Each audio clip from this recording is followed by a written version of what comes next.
So you're growing up in the Bronx, and you really got to witness hip hop's growth and development, right? Like, what was that like, seeing hip hop grow from something so small? It was bananas because it's like people don't understand. Bronx River was like how people just seen Yankee Stadium, all of the parties, all the celebrities, all the jams. You would come outside, you look out, you ain't even like, I could be on punishment. I could look out the window in Bronx River and see 1,000 people outside my window in the middle of the projects, and you hear Bambaataa with the "Hey party people, can y'all get funky?" and the whole crowd going wild. That was my whole projects. It was like, you know what I mean? My whole projects was the first family of hip hop. Right. A lot of people don't understand that when they be like, "Oh, you went through a door." I went through a door. I was born in Bronx River.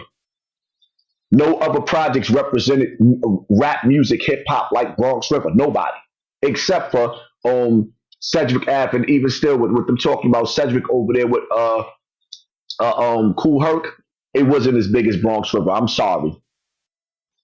Shout out to Cool Herc. So at what point do you meet Bambaataa? Like, what age were you? I've known Bam my whole life. He lived in Bronx River. I live in Bronx River. That's what people. It wasn't no certain day that I met him. I've known the man my whole life. And how did you meet him? I've known him my whole life. We've been born in the same neighborhood, seeing each other since I was in a stroller. It's just that once I got a certain age, I started more. I guess he started paying more attention to me.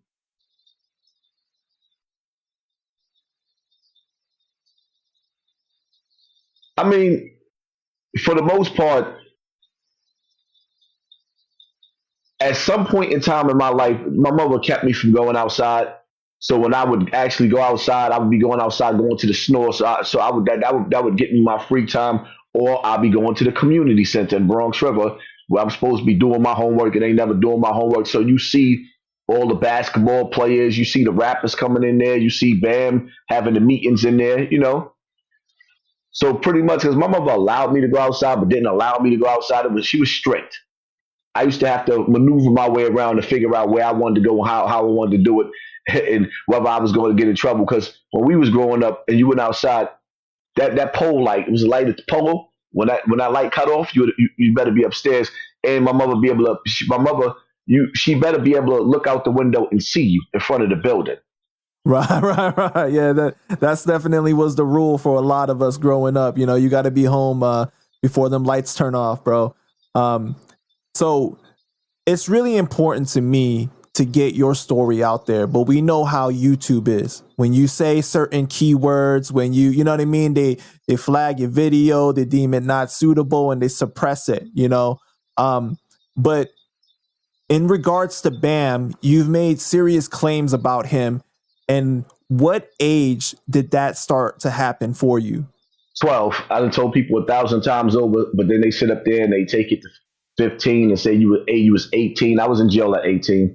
I wasn't even on the streets. I was in jail for murder. So it was like, at the end of the day. Right, because, that's what I noticed too. A lot of people try to claim like you was already fully grown, and, they tried to use that against you. Here's the thing.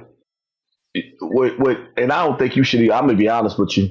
I don't think you should waste your whole interview on Bam because it's going to come off boring. I'm gonna tell you that right now. No, the story that been told 1,000 times over, and don't nobody want to hear about him. They don't care. You see what I'm saying? When it comes to him, I've realized over and over again.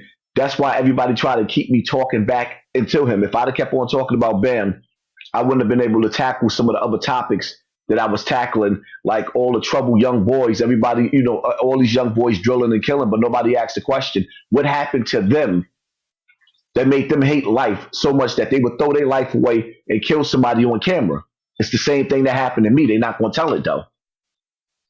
Right. Younger kids would have told their story. Well, why would they tell their story when everybody in the world is watching me being humiliated and watching the industry ignore my situation? Meanwhile, while Afrika Bambaataa and the Zulu Nation is sprinkling money all over the internet for people to sit up there and tear my character apart, while he's not being seen, he's just doing shows all over the place and hidden.